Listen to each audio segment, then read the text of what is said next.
Esta es Televisión Nacional de Chile.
Buenas noches. En el programa de hoy vamos a conocer una experiencia agrícola reconfortante, de esas notas esperanzadoras que a veces tenemos la fortuna de encontrar para el programa.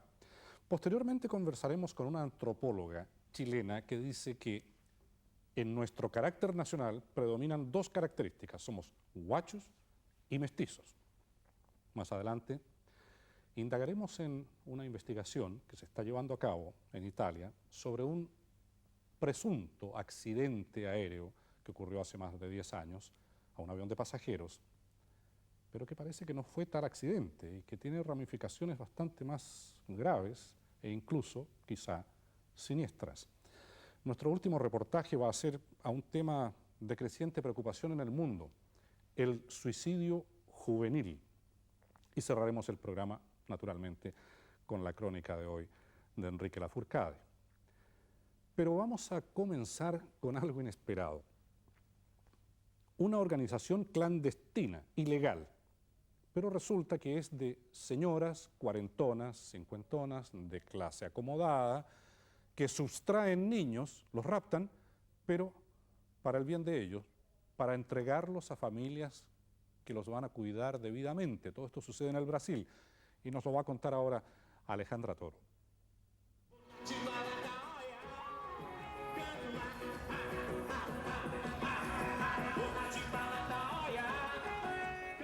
Es noche de carnaval en Feira de Santana, una ciudad ubicada a 120 kilómetros de Salvador, Bahía, en el noreste de Brasil.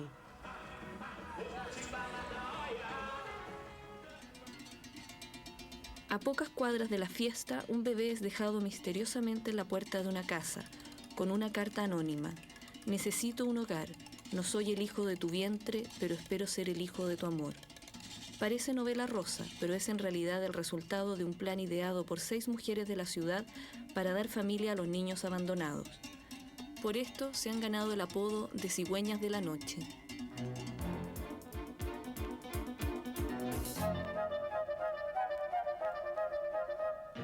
En los últimos 6 años, 60 familias de Feira de Santana han encontrado un recién nacido en la puerta de su casa y todas conservaron el regalo de las cigüeñas. Adoptaron a los bebés o los inscribieron como hijos legítimos. Fue el caso de Neusa Castro, separada y madre de otros 3 hijos. Como las novelas. El día 17 de julio del 86, a las 8, yo desperté cuando tocaron al portón. Fui a ver. Cuando llegué ahí, había una cajita en el suelo. Y entonces yo abrí la cajita y había un bebé. Llamé a mis hijos, tomamos la cajita y la llevamos dentro. Nos comunicamos con todos los parientes, con todo el mundo, acerca del regalo y tuvimos mucha alegría en ese día. Yo me sentía muy feliz. ¿Y usted quería tener un niño? Quería. Tenía deseos de criar a un pequeño, pero no podía tener más bebés. ¿Tiene importancia para usted cómo llegó el niño? ¿Tiene importancia para mí? ¿Saber? No, lo tengo como a mi hijo. Está adoptado como hijo legítimo. Para mí no tiene ninguna importancia su origen. A origem. Su origen y su destino, a no ser por las cigüeñas de la noche, es similar al de miles de niños en todo Brasil. En la ciudad de Feira de Santana, las instituciones filantrópicas albergan a más de 5.000 menores y unos 2.000 simplemente sobreviven por su cuenta. ¿Vives en la calle? Sí, en la calle. Hay mucho sufrimiento en la casa. Aquí es mucho mejor la vida. Ah, no vivo en mi casa porque mi hermano mayor me llamó. Entonces me vine a la calle y me puse a dormir en la calle todos los días. Y hasta hoy estoy aquí. Salí en diciembre, ya tengo 13 años. Entonces hasta hoy sigo durmiendo en la calle, así fumando cigarros, sin hacer nada, fumando marihuana. ¿Por qué no estás en tu casa con tu mamá? ¿Por qué mi mamá me pega? ¿No me puede llevar usted a su casa, señora? ¿Puede? Lléveme para su casa. ¿Me puede llevar para su casa, señora? Para evitar esta situación, las cigüeñas de la noche han ideado su exótico plan. Sin embargo, su modus operandi ha suscitado polémica entre las autoridades judiciales. Desde el punto de vista de la legalidad, tenemos que ponernos en una posición contraria a las cigüeñas de la noche. Ahora, desde el punto de vista de la moralidad, de la solución rápida a un problema grave que existe en la sociedad, tenemos que aplaudirlas. Es una labor positiva. Eso sí, sería necesario que lo hicieran, tal vez en conformidad con el Tribunal de Menores. Cualquiera de estas mujeres podría ser una cigüeña. Según nos informaron, se presume que son de clase media alta y de 35 a 55 años de edad, que conforman una sociedad cerrada similar a las organizaciones políticas clandestinas de los años 70. Es secreta, se reúne con regularidad, pero siempre en lugares diferentes, usa nombres de combates y en ocasiones hasta escala muros si es necesario para la entrega de un niño. Después de varios contactos y con la condición de respetar el anonimato, logramos conversar con la vocera del grupo y le preguntamos sobre los motivos de esta peculiar fórmula de realizar un trabajo social. Bueno, la decisión de adoptar un niño, aun cuando usted quiera un hijo, es un poco difícil. Primero, hay mucha burocracia. Es un proceso desgastador. Tiene que ir a las instituciones, tiene que ir al orfanato a escoger un niño. Después está la preocupación para usted de que en el futuro la madre biológica podría llegar a enterarse de que tiene a su niño. Y viene el arrepentimiento y todo el proceso de a quien corresponda la custodia del hijo. Bueno, usted recibe al niño en su casa, en la puerta de su casa, y ¿sabe usted? La emoción es muy grande. Hasta hoy nunca ha sucedido que la persona devuelva al niño o que lo coloque en una institución. Lo aceptan y es como si hubiese nacido en un parto. ¿Y cómo saben ustedes que la familia no se va a arrepentir de esa adopción? Bueno, primero nosotros hacemos una investigación del matrimonio, de matrimonios que no tienen hijos y también de matrimonios que tienen hijos y que desean adoptar, que estarían dispuestos a adoptar, solo que no toman la iniciativa para hacerlo.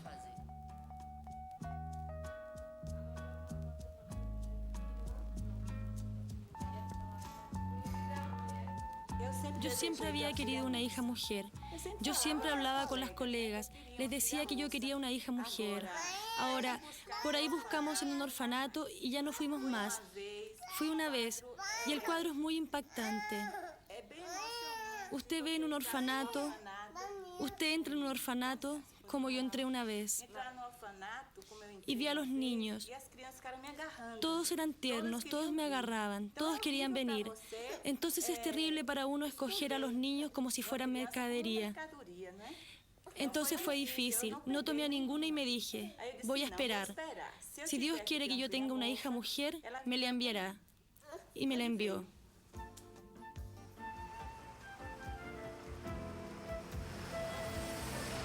Los pasos para la entrega de un bebé, ¿cómo son? ¿Qué se hace? Bueno, primero se hace la investigación de la pareja. Elegimos a la pareja y tenemos cuidado de verificar la casa y el número de teléfono de la persona. Normalmente la entrega se hace entre 4 cigüeñas. 2 se quedan en un auto, una va manejando y la otra está vigilando. Las otras 2 descienden, dejan al niño en la puerta, tocan el timbre y ahí nosotras salimos y nos quedamos en alguna parte, desde donde podamos ver si recogieron al niño. Esperamos un poco y en ese momento hacemos el primer llamado telefónico para ver cómo reaccionó la madre.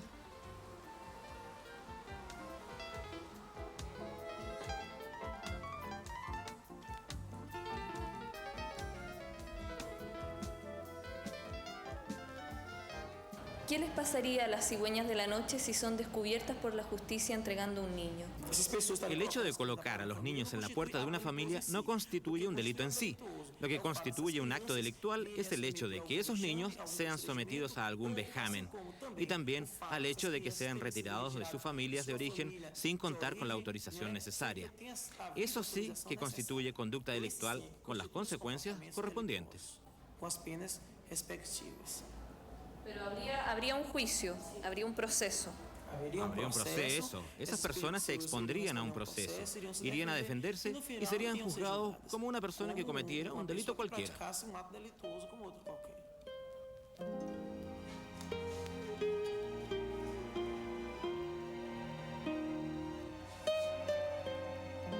¿Qué recomendación le harían ustedes a las familias y a los gobiernos para enfrentar el problema de los niños abandonados? Yo diría que el gobierno debería facilitar la adopción, incluso para los matrimonios extranjeros. Nosotros tenemos aquí una experiencia. Nosotros sabemos de matrimonios extranjeros que vienen aquí a adoptar niños. Y cuando llegan aquí, no quieren saber si son blancos, si son negros, si son enfermos. Ellos quieren un hijo. Entonces debería haber un esfuerzo de parte del gobierno brasileño junto con los gobiernos de los otros países para ayudar a las personas que vienen aquí a adoptar, para enfrentar el posible problema de la especulación y la explotación. Y la otra proposición es para las familias que no tienen hijos, e incluso las que tienen hijos. Yo les aconsejaría que adoptaran un niño. Es muy gratificante. Usted, al adoptar, no va a sentir diferencia entre un hijo adoptivo y un hijo biológico. Y eso se lo digo con conocimiento de causa. Yo tengo 3 hijos. Uno de mis hijos se casó a los 19 años. Y yo adopté a mi chiquita, que hoy ya tiene 3 años, y no existe ninguna diferencia. Yo les diría a todos los matrimonios que ellos podrían contribuir mucho en el problema de los niños abandonados adoptando, porque para ellos lo importante no es solo una institución que se haga cargo de ellos y les dé comida, casa, estudio. El cariño se lo da a la familia. Ellos precisan de un padre y de una madre. Es importantísimo para que se desarrollen y en el futuro sean adultos adaptados y que tengan mucho amor, mucho que contribuir a la sociedad.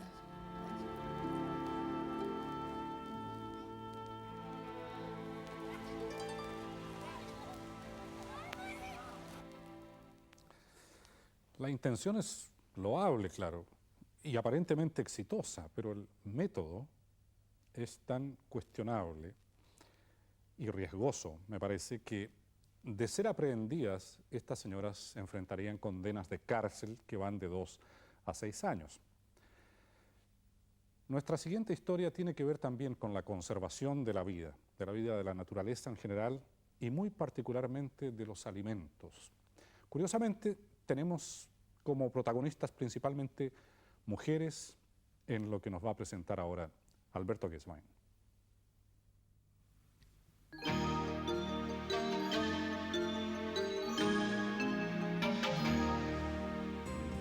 Catarina Rothman y su esposo Miguel son pequeños agricultores como tantos otros que existen en Chile. Pero lo que ellos hacen en esta parcela de 20 hectáreas, ubicada en Isla de Maipo, es completamente distinto a lo que practica el resto de los agricultores del país. Y es que Catarina y Miguel jamás han usado pesticidas, fertilizantes ni químico alguno en sus tierras. A medida que la tierra es más sana, producimos plantas más sanas y nuestro organismo va a ser más sano. Es un ciclo que no se puede romper. En cualquier momento en que nosotros intervenimos echando pesticida, por ejemplo, nos intoxicamos nosotros. No podemos salirnos, es un círculo en que estamos insertos.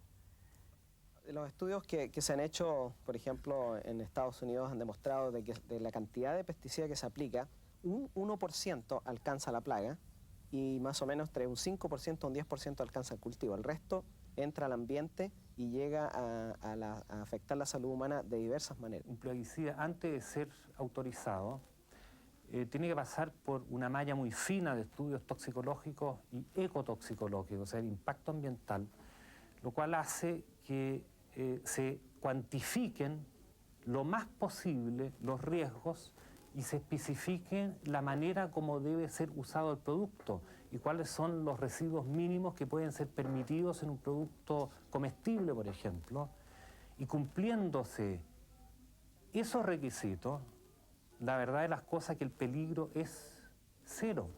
Estos pesticidas son peligrosos en el sentido de que, por ejemplo, algunos de ellos tienen muy alta toxicidad aguda.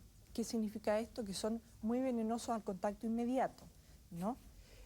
También otros tienen toxicidad crónica muy grave, que significa que si uno los va ingiriendo en pequeñas dosis, pero continuadamente, a largo plazo pueden producir cáncer, pueden tener efectos teratógenos, que significa que la descendencia de esa persona puede salir con malformaciones, ¿no? Puede tener efectos mutágenos, etcétera. Yo le puedo decir que desde el año 75 se han hecho aproximadamente 400 trabajos epidemiológicos, de los cuales extraordinariamente pocos han podido establecer efectivamente una relación causa-efecto entre el uso de agroquímicos y determinados fenómenos de salud que aparecen en la población. El resto de los trabajos, que sobre el 95%, a lo más sirve para establecer la hipótesis que queda por comprobarse que hay una relación entre uso agroquímico y problemas de salud. Pero eso no está demostrado. La Red de Acción de Plaguicidas es una organización mundial creada por consumidores. Ellos han elaborado una lista con los 18 pesticidas más tóxicos y peligrosos utilizados en el mundo. En Chile, 9 de estos productos están prohibidos. No obstante, otros 9 son de uso corriente en nuestros campos. Yo te digo que aquí en Chile nosotros no sabemos lo que comemos. Los pesticidas se usan sin mucha fiscalización y por lo tanto se aplican muchas veces no respetando el tiempo de carencia, que es el tiempo que debe tardar entre la última aplicación del plaguicida y la cosecha del producto. A nosotros nos consta que todo el mundo le echa, digamos, indiscriminadamente estos productos a los cultivos. ¿Y por qué les consta? Porque nosotros aquí tenemos vecinos, conversamos y vemos, por supuesto. El servicio ha dictado solamente normas con respecto a praderas, vale decir, a residuos de pesticidas tolerables a nivel de pradera.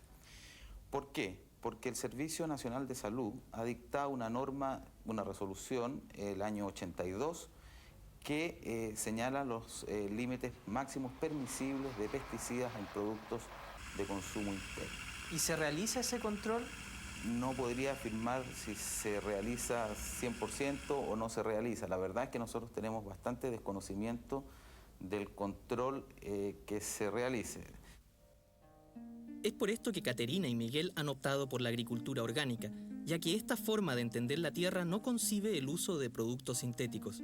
En la agricultura orgánica se fertiliza el suelo mezclando el guano, restos vegetales y tierra para preparar un abono biológico. El resultado es una tierra orgánica o compost muy rica en microorganismos que ayudan a la alimentación de las plantas y la sanidad del suelo. Otra de las características de esta forma de entender la agricultura es que aquí no existe el temor a la plaga. La plaga solo la producimos nosotros, las plagas no existen, ¿eh? Solo si nosotros intervenimos en tal escala en la naturaleza como para eliminar muchos insectos y que quede uno solo sobreviviendo, ahí se produce una plaga, si no, no hay plaga. En la agricultura convencional se trabaja en base a monocultivos, lo que refuerza la presencia de insectos que dañan la planta. Para remediar esto, se usan los plaguicidas. En la agricultura orgánica, en cambio, se utiliza el control biológico. Sí, eso lo logro a través de la diversidad, de plantar vegetación autóctona para que aniden pájaros insectívoros. El otro es dejar la caña del maíz seca, malezas en las orillas, así franjas de maleza, para que puedan invernar insectos beneficiosos, por ejemplo las chinitas. Necesitan plantas secas donde ellas invernan y cuando en primavera empiezan los pulgones hay suficientes chinitas, las larvas de las chinitas se comen los pulgones, son voraces ingestores de pulgones, comen mucho. Todo eso son, por ejemplo, son ejemplos de control biológico.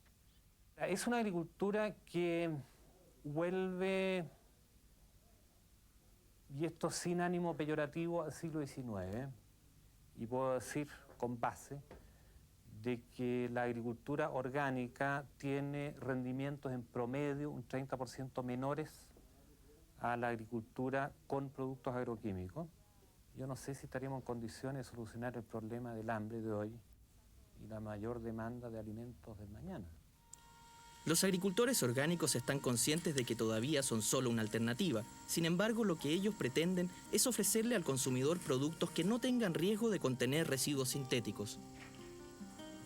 Este tipo de cultivo lo estoy haciendo en forma ya seria, comercial, hace 3 años.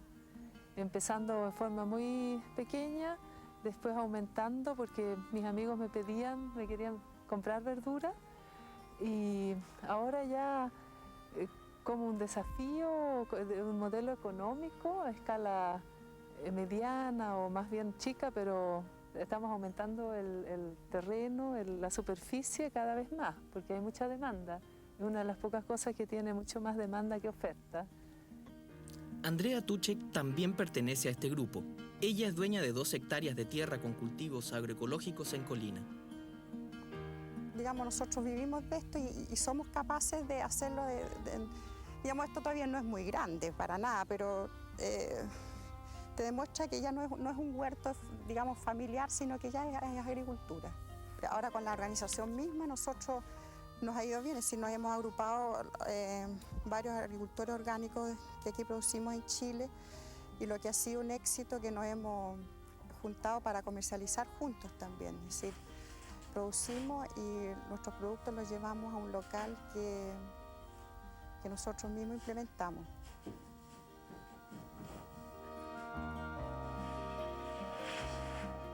Hay 2 tipos de diferencias, uno en cuanto a la calidad y otro en cuanto a los precios. La verdad es que en cuanto a la calidad es incomparable. O sea, no podemos ni siquiera tratar de comparar con las verduras que uno compra en el supermercado.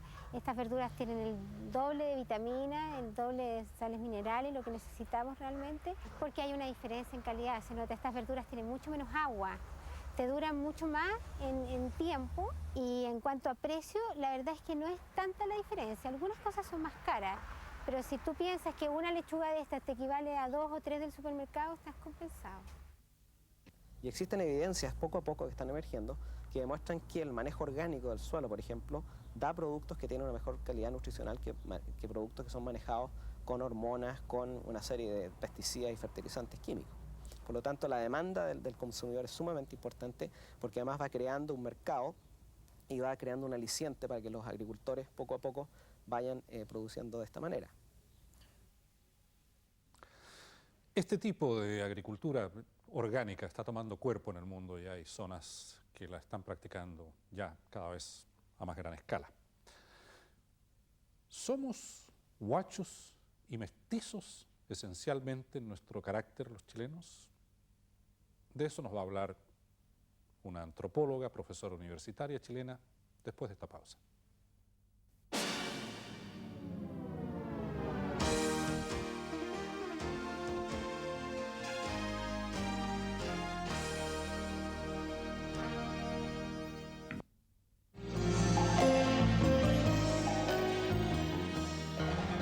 Antropóloga, profesora de la Universidad de Chile. Nuestra entrevistada de hoy tiene publicados varios libros sobre ensayos, cuentos, una novela también. Y sus estudios e investigaciones la han llevado a conclusiones sobre las cuales conversamos de inmediato.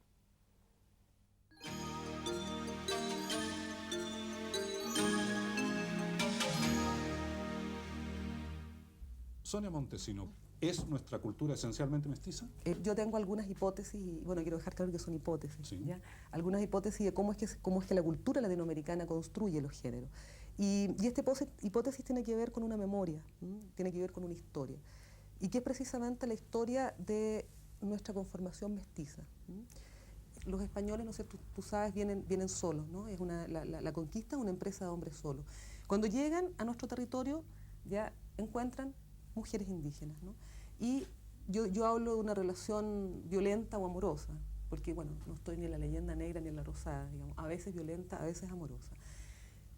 Y entonces se piensan a procrear estos mestizos, estos guachos, estos hijos guachos, hijos e hijas guachos. ¿Qué es lo que ocurre? Ocurre que esta relación no está sancionada legalmente por el matrimonio, ¿ya? Y en su gran mayoría no lo está. Por tanto, digamos, nuestra fundación mestiza es una fundación ilegítima, ¿ya? Desde la ilegitimidad. Y desde mi punto de vista creo que eso va a tener consecuencias en términos de la identidad de los géneros, en términos de que la madre, ¿sí?, la mujer indígena, va a ser una madre sola que va a procrear, ¿no es cierto?, y va a sostener a estos hijos guachos y guachas. Hijos que no tienen imagen de padre. Que sí tienen una imagen de padre, pero una imagen ausente. ¿Quién es ese padre? Ese padre es un español, ¿ya? Pero es un español genérico, puede ser cualquier otro. Pero eso genera un gran vacío y un gran problema, ¿no es cierto? No implica que no exista la imagen de padre, el problema es que existe el padre, pero el padre es un ausente, y además es uno que abandona. Y la madre es una presente, que no abandona, que está. Por lo tanto, ella es la fundadora del origen.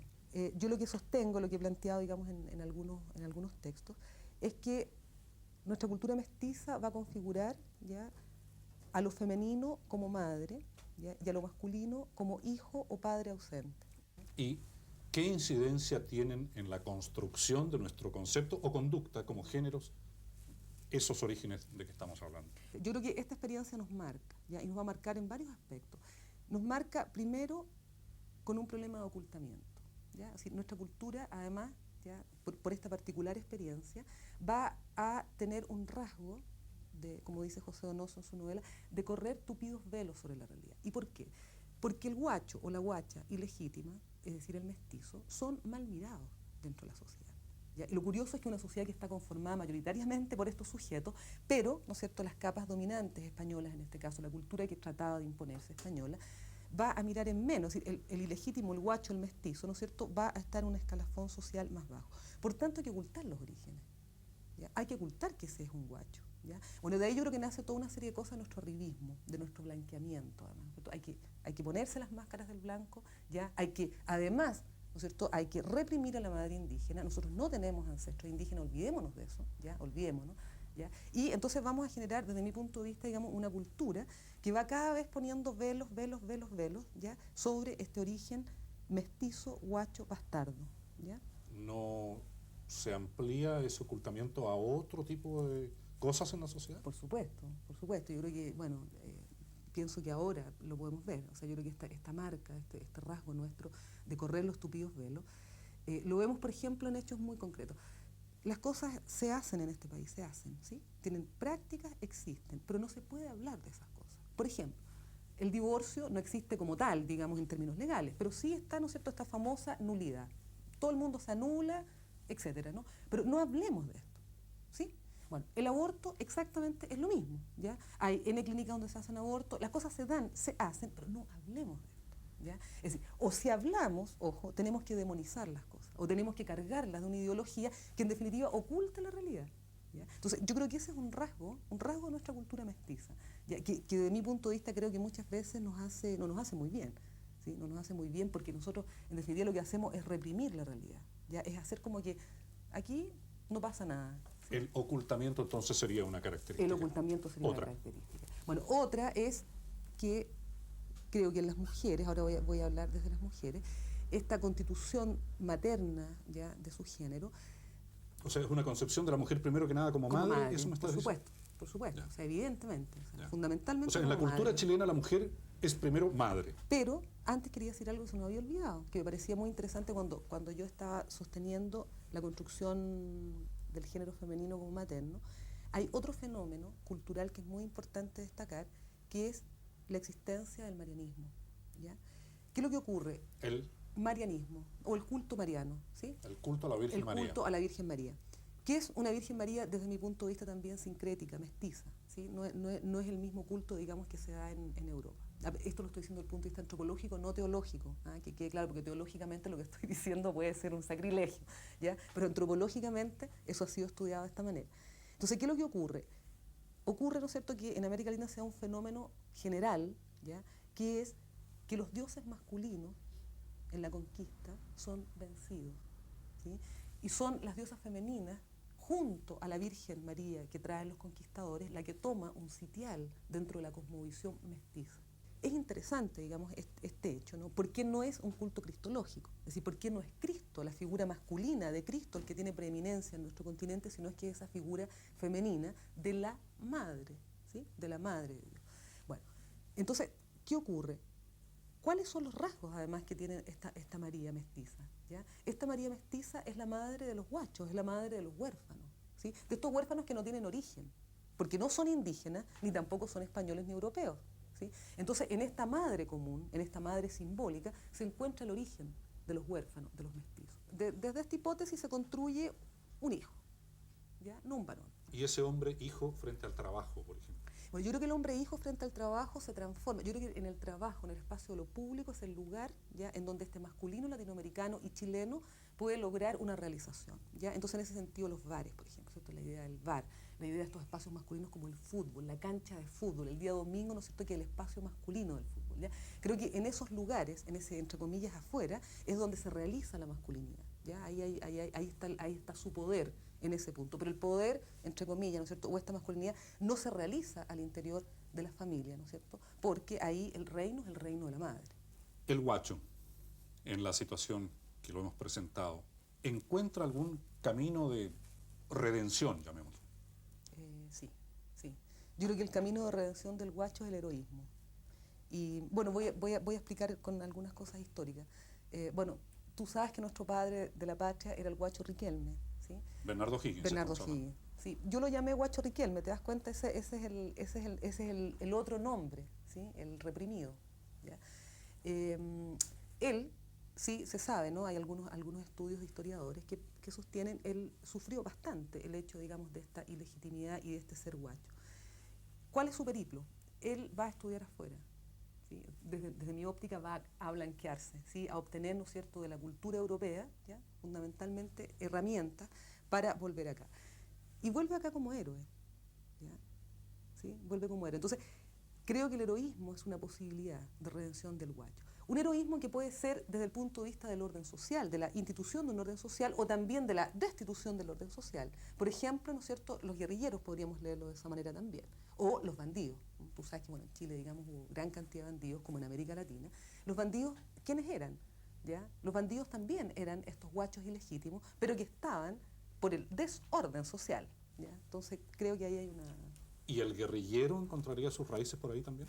Yo creo que el guerrillero también encuentra, porque de alguna manera el guerrillero también es el héroe, ¿sí? Por ejemplo, pensemos en el Che Guevara. O sea, el Che Guevara simbólicamente también, ¿no es cierto?, es un héroe. Es simbólicamente también podría ser este guacho solo, este huérfano que busca su redención, ¿sí?, en términos de una nueva construcción de un orden. Él quería eso, digamos. Ya, porque iba a preguntar eso. ¿Por qué el heroísmo redime al guacho de su condición? ¿Por qué? Porque lo hace aparecer con una función social, ¿sí?, no subordinada, ¿ya? El guacho es un subordinado. Cuando hablamos, ¿no es cierto?, te decía yo, las características del mestizo, del ilegítimo, es la subordinación, ¿ya? Siendo héroe, tú sales de esa subordinación y ocupas un lugar en el mundo social, ¿ya? ¿No hay una contradicción en decir que somos un país que oculta ciertas cosas, que no quiere reconocer que somos guachos y tener, sin embargo, reconocidamente de padre de la patria, a un guacho? A mí no me parece para nada contradictorio, porque justamente como nosotros lo que nos interesa siempre es negar, ¿ya?, es negar y es reprimir, entonces es absolutamente coherente, ¿ya? Ahora, todos lo sabemos, o muchos lo sabemos, ¿ya?, lo que estamos conversando, pero no tenemos por qué hacerlo, insisto, si hablamos de ello, ya estamos haciendo una ruptura con nuestra cultura del ocultamiento. Por tanto, no hay problema de que él sea, ¿me entiendes?, como muchos de los hombres públicos o mujeres públicas, ¿ya?, también pueden tener ese mismo origen. Sonia Montesino, muchas gracias. hemos utilizado tanto la palabra huacho que tal vez sea interesante leer la definición que viene en el libro de Sonia Montesino, que se llama Madres y Huachos, alegorías del mestizaje chileno. Lo siguiente, la palabra huacho proviene del quechua huachui, cometer adulterio. Designa tanto al hijo ilegítimo como al huérfano. Además, se utiliza para denominar al animal que se ha separado de su rebaño. Vamos a conocer dentro de un instante la historia del avión de pasajeros desaparecido y posteriormente nos adentraremos en el problema del suicidio juvenil, pero antes nuestra pausa.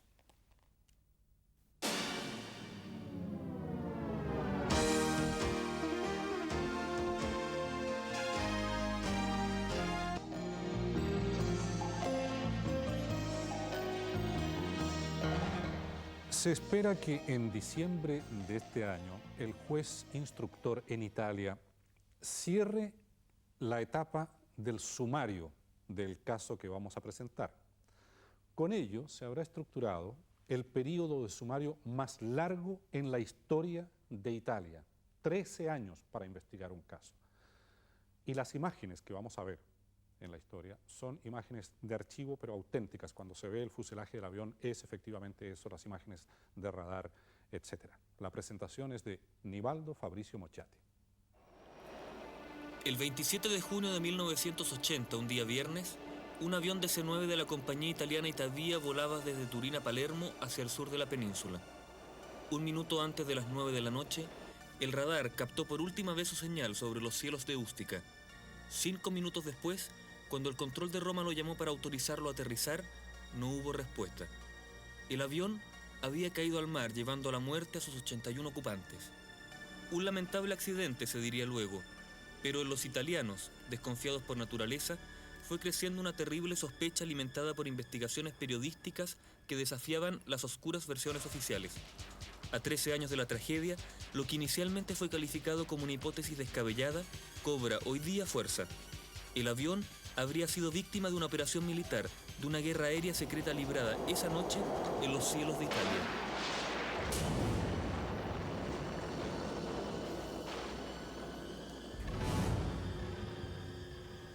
La misma noche del accidente, mientras los familiares de las víctimas que esperaban en Palermo pedían explicaciones sobre el atraso del vuelo, sin saber aún de la tragedia, el periodista Andrea Purgatori, entonces de 28 años de edad, recibió una llamada. Recibí un telefonazo de un controlador de radar que conocía por motivos de trabajo, quien me informó que había caído un avión civil.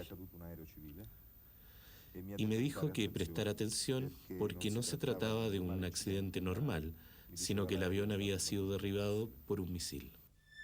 Esa llamada cambiaría toda la historia y daría paso a una lenta y larga investigación periodística y judicial en la que han muerto testigos y han desaparecido pruebas. Mientras 39 cadáveres y pocos restos del avión que flotaban en el mar eran rescatados, surgió la primera explicación de las autoridades. El avión, ya viejo, se había desarmado en pleno vuelo. Sufrió lo que llamaron sedimento estructural. Después se habló de una posible bomba. Solo 9 años después, los tribunales mencionaron la palabra misil.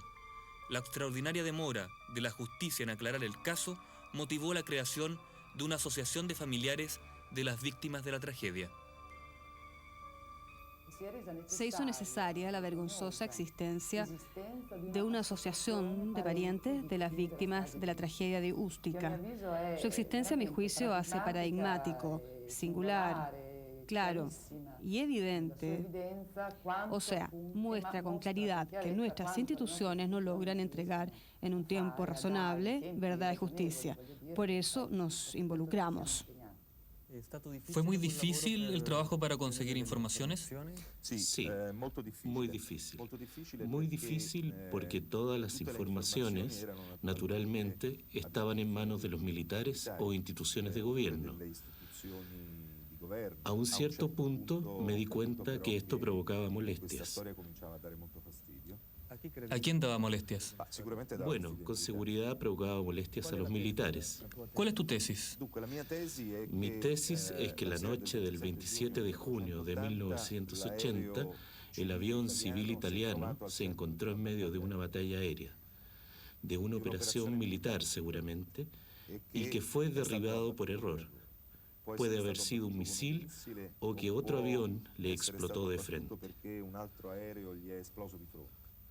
En todo caso, el incidente ocurrió cuando se desarrollaba una operación militar. ¿Una operación de qué tipo? Tú mencionas una batalla aérea, pero ¿cuál sería la finalidad? ¿Fue un ejercicio militar? No, yo no creo en un ejercicio. Un ejercicio no habría activado los mecanismos de encubrimiento que se emplearon. Creo, en cambio, que existió una operación que buscaba derribar un avión que transportaba armas, quizás hacia Libia, o probablemente, como sostiene el propio Gaddafi, el objetivo de esa noche debía ser él, a bordo de su avión que viajaba en esa ruta. 22 días después del incidente, en Calabria, en el sur de Italia, se encontró un MiG-23 libio estrellado en unas montañas. Existe la fuerte sospecha de que ese avión no haya volado 22 días después del incidente de Ustica, sino que la misma noche del incidente. Las sospechas sobre el caso se fundan en datos y también raras coincidencias. La primera es que el radar de la Defensa Aérea Territorial de la base militar de Cicola, el único capaz en Italia de ver lo ocurrido con el DC-9, estuvo desconectado justo por 4 minutos para, dijeron sus encargados, dar explicaciones técnicas a algunos oficiales nuevos. Además, todavía no está claro qué hacía en el instante del incidente un portaaviones estadounidense que debía estar fondeado en Nápoles, pero que realizaba esa tarde ejercicios. Los restos del DC-9 yacían a 3.500 metros bajo el mar. Fueron filmados, mostrándose que estaban en un área limitada, lo que probaba que el avión no se había desarmado en el aire. El Noirot, un buque francés especializado en estas tareas, con su mini submarino logró rescatar los restos, entre ellos la caja negra de la nave. Los peritajes realizados demostraron que la onda explosiva fue de fuera hacia adentro. La tesis del misil cobraba fuerza, y se sumaban también otras pruebas.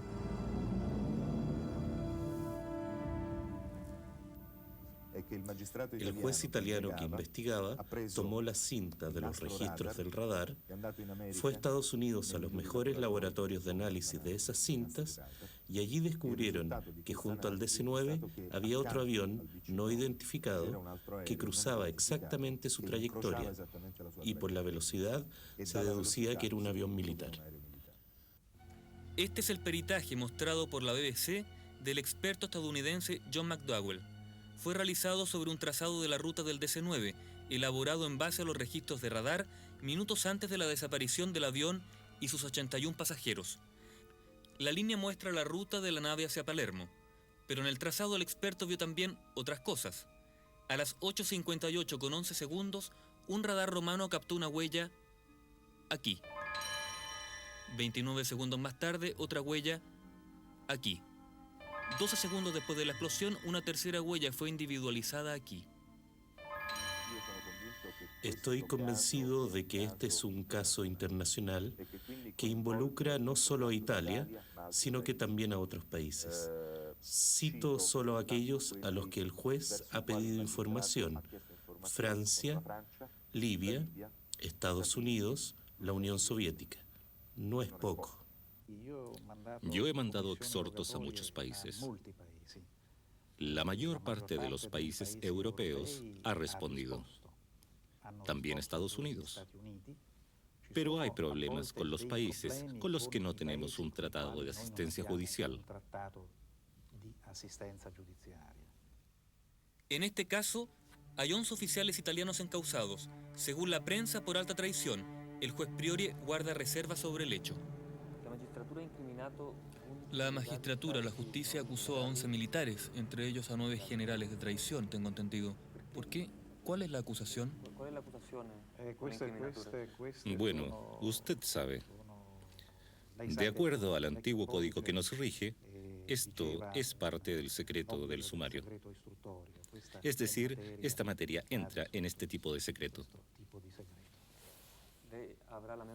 Y usted tendrá la misma respuesta si le pregunto si cree que el avión cayó por efecto de la acción de un elemento extraño a su vuelo y no a un accidente. El juez no puede hacer anticipaciones. Se han ido sumando pruebas. El año 89 un controlador de radar dijo haber visto caer el avión. El año 86 un colega reconoció anónimamente en televisión la maniobra de encubrimiento. La verdad es esta. Nos ordenaron quedarnos callados. Quiero decir que esta historia, este asunto, no es más un misterio. No es correcto decir que es un misterio. Se sabe con certeza, por lo menos lo sostienen nuestros peritos, que algo ocurrió esa noche en los cielos. Y eso fue una acción militar.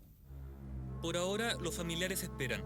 Esperan que ningún secreto de Estado o militar sea más importante que la verdad, ni superior al valor de la vida de cada una de las 81 víctimas de Ústica.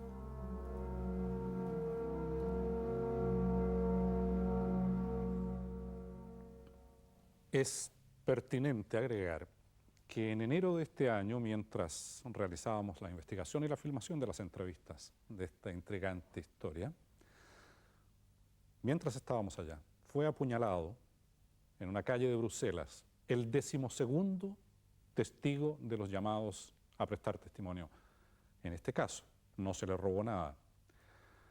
Se le sustrajo a un perito sueco la maleta en que llevaba las cintas que debía analizar con los registros de radar del momento en que se produjo el presunto accidente. Y un oficial ruso declaró que un submarino soviético de la época, en patrulla, registró en su radar el impacto de un misil supuestamente estadounidense. Volveremos dentro de un momento con el suicidio juvenil en Chile, después de nuestra pausa.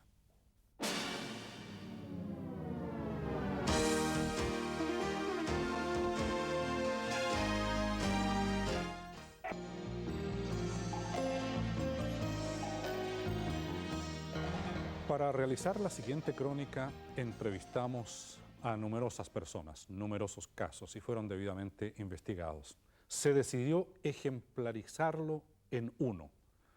Ese caso es escogido, no al azar. En segundo lugar, aunque está presentada esta crónica en forma de ficción, es una historia absolutamente real, y el método escogido se debe en gran parte a que la protagonista enfrentaba conflictos personales a nivel familiar si aparecía ella efectivamente en esta historia real que nos trae ahora Augusto Góngora con la realización de Paola Coll de Nueva Imagen.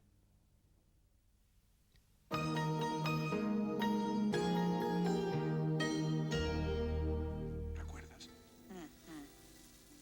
¿Te recitaba ese poema? Muchos quieren cerrar los ojos.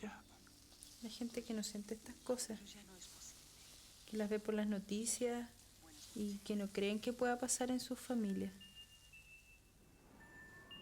Yo he tratado 2 veces de hacerlo. Después de la primera vez, pensé que nunca más lo iba a intentar. Pensé que nunca iba a poder olvidar el dolor en las caras de mi familia, de mis amigos, y la manera en que eso me hizo sentir. Por eso creí que nunca más iba a pensar de nuevo en el suicidio. Pero de repente pensé de nuevo y se me olvidó todo. Todo. Igual es el momento en que uno más... Los jóvenes y el suicidio. Es delicado este tema, porque se pone en juego la privacidad, los dolores íntimos. La Vicky. Con su testimonio se puede construir una ficción, una voz y un personaje que encarnen sus emociones, la soledad, los dolores con el mundo. Sufría menos. Nuestra cultura considera el suicidio y la conducta del día como un tabú, del cual no se debe hablar. Es complejo este mundo, hay tantas miradas posibles. No es agradable tampoco conversar, ¿no es cierto? Es un tema, es un problema que le pasa a otros, ¿ya? Pero que no me pasa a mí ni le pasa a mis hijos, ¿ya? Yo creo que ese tabú es muy peligroso. En los Estados Unidos es la segunda causa más frecuente de muerte en gente joven. El suicidio es realmente un atentado contra la vida y contra el Dios de la vida, autor de la vida humana. El intento de muerte del otro, nos pone en contacto también con nuestra propia muerte. El suicidio no es un acto individual, yo creo. Toca a todos los demás.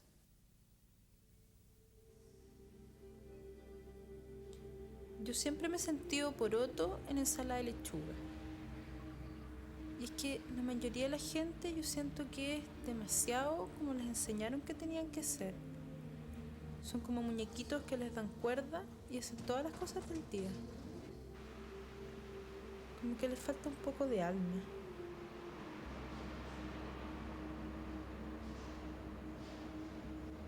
Y la ciudad es igual, recta, fría. Me recuerda un árbol que había en el patio de mi casa y unos bichos lo infectaron y al final lo mataron. Y me da rabia pensar que yo también pertenezco a esto, no lo puedo negar. Entonces pienso, ¿para qué vivir? ¿Para trabajar, ganar plata, casarme? Nada de eso es suficiente, al menos para mí no.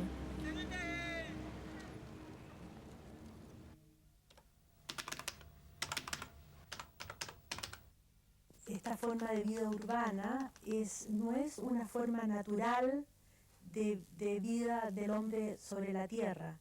Esto tengo la sensación de que aumenta la tensión y la falta de ganas de vivir.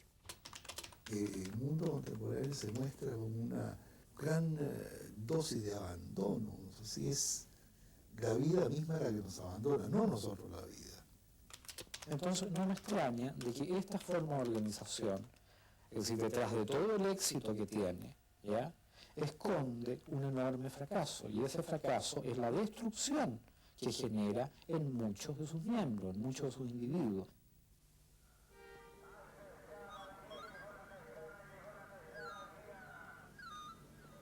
Lo que más extraño en la vida es la infancia.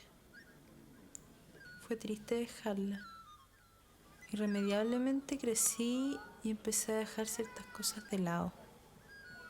La inocencia, la facilidad para hablar de las cosas que siento, sin ese miedo a quedar pilucho. Y es que he conocido a mucha gente que tiene la coraza puesta, y eso te va endureciendo. Es inevitable.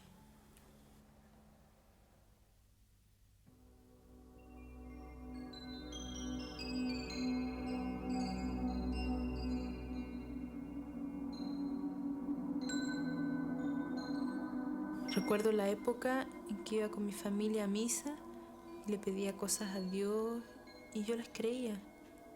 Era lindo creerlo.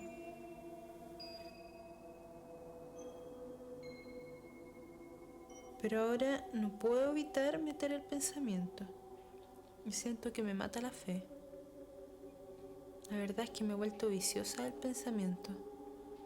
Es como una cadena en que se suceden uno tras otro, hasta que me vuelvo prisionera de ellos y me tiran para abajo y el mundo afuera sigue igual. Solo yo termino sintiendo que me quiero morir y nada más.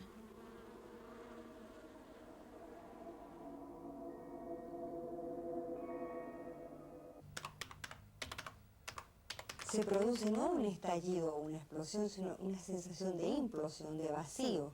Es vivido como caer en un hoyo. A ver, ningún intento de suicidio es banal. Esto no ocurre generalmente de la noche a la mañana. Se va produciendo en forma gradual. Y hay veces que los adolescentes expresan esto y nosotros como adultos tenemos un oído poco entrenado. Se dice por ahí que la persona que habla que se va a suicidar no se suicida nunca. Esa es una falacia trágica. El 85% de los adolescentes que se suicidan, ¿ya?, han comentado previamente a sus padres, a amigos, familiares o profesores, ¿ya?, que estaban pensando terminar con su vida.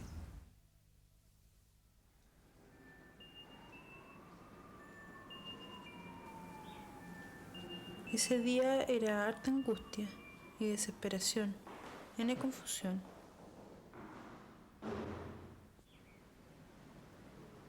No quería ver a nadie ni que nadie me viera. Pero por más que trataba, no me podía arrancar de esa manera en que me sentía.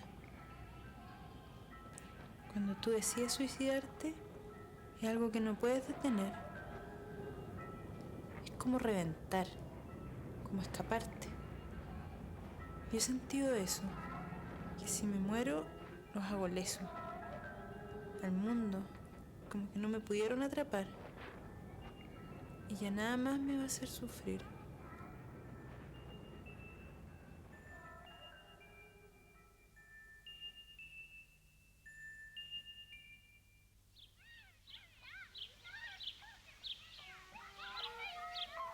Igual es como reconocer que no te la pudiste. No te sirve a ti ni a nadie. Si a mí me dicen, échale a alguien la culpa de que estés triste y de que hayas tratado de suicidarte, yo tengo que ser honesta y no le podría echar la culpa a nadie. Porque yo soy responsable de no haber sido capaz de manejarme.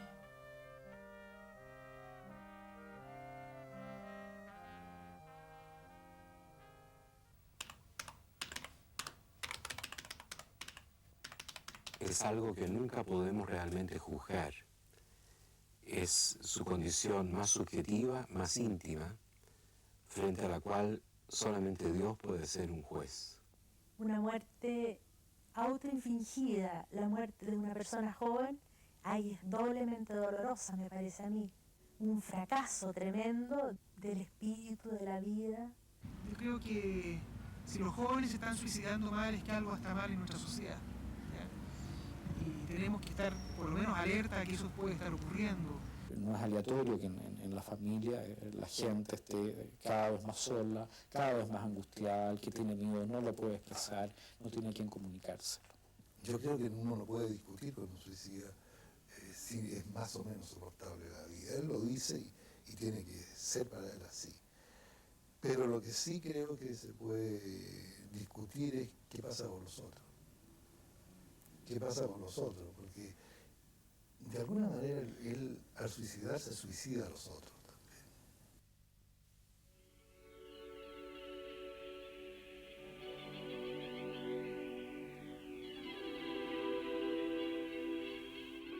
Hace poco tuve un sueño, una escalera oscura. Tengo que atravesarla, hay luz al otro lado.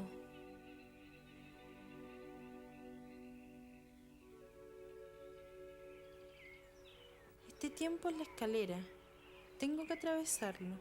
Sacar ganas para encontrar eso por qué vivir.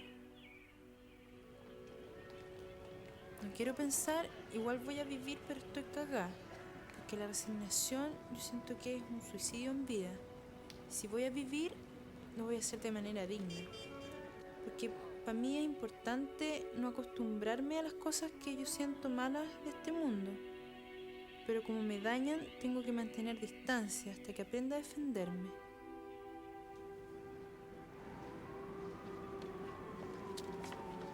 Sé que por delante hay mucho que no conozco. Depende de mí el darme la posibilidad de esas cosas nuevas.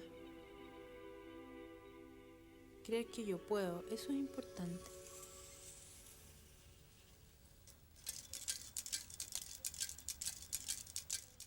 El suicidio juvenil es una preocupación creciente. En las naciones desarrolladas, las estadísticas dicen que en las últimas 2 décadas ha aumentado en un 250%. Después de nuestra pausa, Enrique Lafourcade.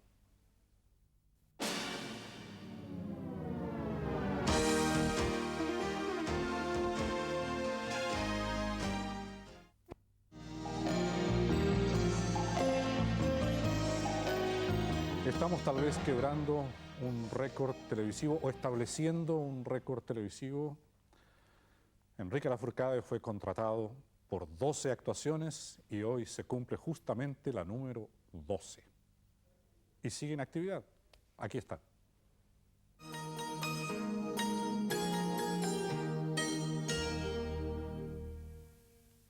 Cartas.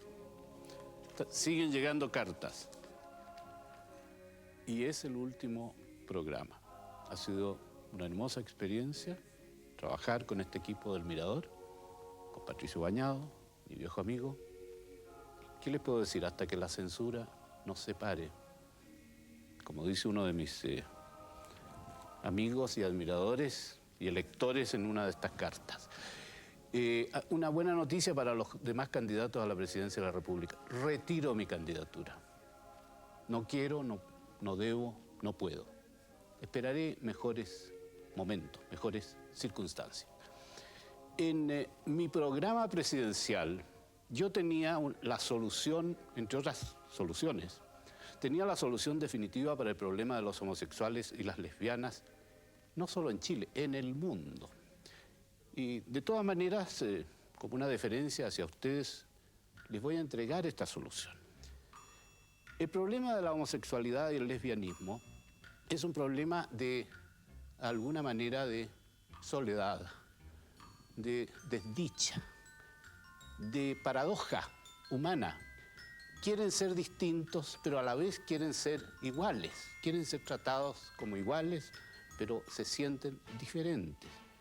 Entre esas igualdades a que aspiran está el de poder casarse hombres con hombres, mujeres con mujeres, tener hijos, adoptar hijos o tener hijos a través de la ingeniería genética. Entiendo que la ingeniería genética hace milagros y puede establecer implantes, puede hacer úteros hasta dentro de una rodilla o en el dedo gordo del pie, ¿no? En fin, hay toda clase de avances al respecto. Mi solución, que los homosexuales se organicen, hay gente de mucho dinero entre ellos, en el mundo, y son varios millones, y se compren una isla, una hermosa isla en el Pacífico, en la Oceanía, con buen clima, con recursos, y las lesbianas se compren otra isla, las islas de los bienaventurados, las islas encantadas, como quieran llamarlas. Y allí se organicen a vivir, con la prohibición de que ingresen a la isla otras personas que no sean homosexuales. Esa es la solución. Al cabo de una generación se han extinguido. Yo, a título personal, no tengo nada contra los homosexuales y las lesbianas. Son seres marginales y un poco desdichados. Ya es desdicha, fuente de desdicha la relación entre hombre y mujer. Se pueden imaginar cómo será de hombres con hombres y de mujeres con mujeres. Los homosexuales no son gente mala de ninguna manera. Es buena gente, yo he tenido buenos amigos homosexuales. Es gente también ética en algún sentido, en todo sentido diría, los acusan de inmorales. Sin embargo, uno de los lemas éticos de los homosexuales que lo practican y lo cumplen, dice lo siguiente: solo hay un camino para ser feliz, el recto.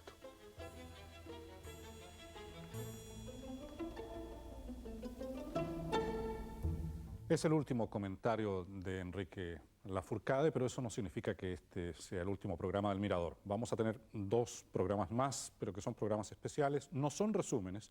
Alguna cosa traeremos de recuerdo o extractos de alguno de los reportajes, pero tenemos temas nuevos. Por ejemplo, en el del próximo jueves le podemos anticipar que vamos a asistir a uno de los más curiosos deportes que hayamos detectado a través de la prensa internacional. Lo encontramos y lo reporteamos.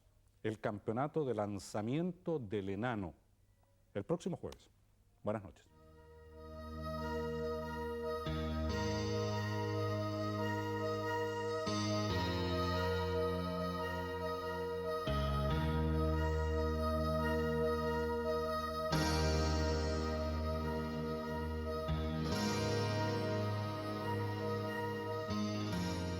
Quédese en Televisión Nacional.